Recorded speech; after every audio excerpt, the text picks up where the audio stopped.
السلام عليكم يا شباب. اليوم ردة فعلي على كامافينجا. تمام يا شباب، الفيديو من مدريديستا تي في.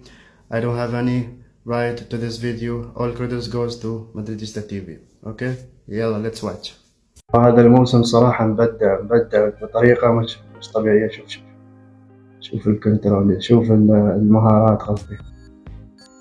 وهالمباراة ذكرت شوف، يا ساتر، دفع عنهم ثلاثتهم صراحة. هذا اللاعب مش طبيعي. شوفوا، اوف، هاي القطعة. شوف الاستلام والمهارة، يا سلام يا كامافينجا.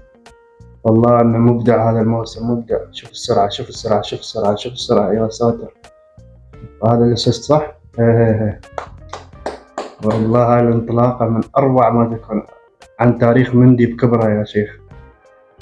شوف القطعة، شوف، يا سلام عليك يا اخي. هذا الموسم خرافي. انتوا اكتبوا لي شو رايكم فيه في هذا الموسم.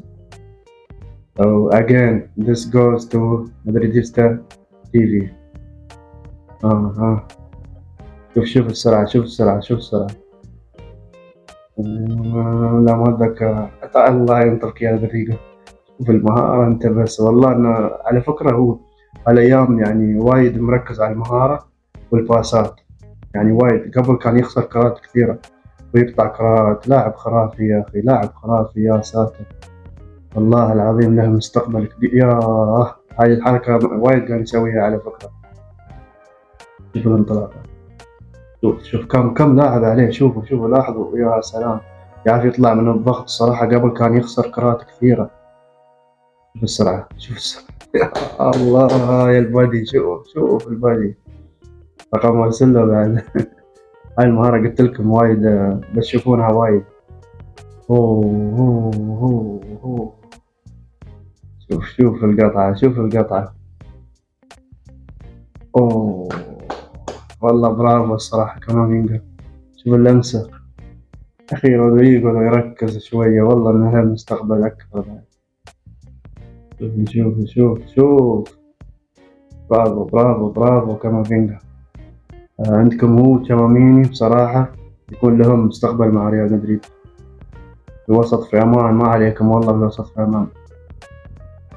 في الانطلاقة يا أخي تعجبني هالانطلاقات، بس ما يكثر. يا ريت لو يكثر منها. والله لو يكثر من هالانطلاقات نحن بخير. يعني صراحة في سرعة، مع إنه ما يعني يوم يشوف الملعب نحسه بطيء، بس يوم ينطلق بصراحة. نشوف القطعة، يا سلام.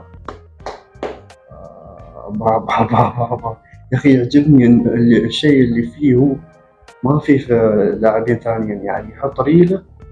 شفتوا والله العظيم إن لو تلاحظون يحط ريلة قبل ما يعني قبل ما اللاعب يلمس الكرة، المهاجم هو يعني يتقدم منه خطوة كأنه متوقع وين الكرة بتصير. إذا تلاحظون معاي يعني.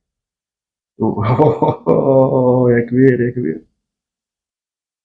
شوف والله انه كبير يا اخي هذا اللاعب. شو قلت لكم؟ نفس ما قلت لكم. شفتوا كيف توقع الكرة؟ أوه.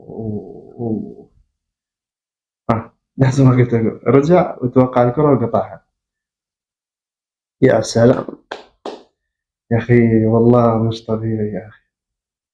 انتم ما تشوفون كل هذا في المباريات؟ يعني انا اركز عليه كثير وبتخبل بصراحة بمستواه. والله مستواه مش طبيعي هذا اللاعب.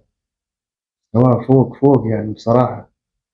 انتوا اكتبوا لنا في الكومنتس شو رايكم فيه. هذا اللي كان عندي اليوم، وهذا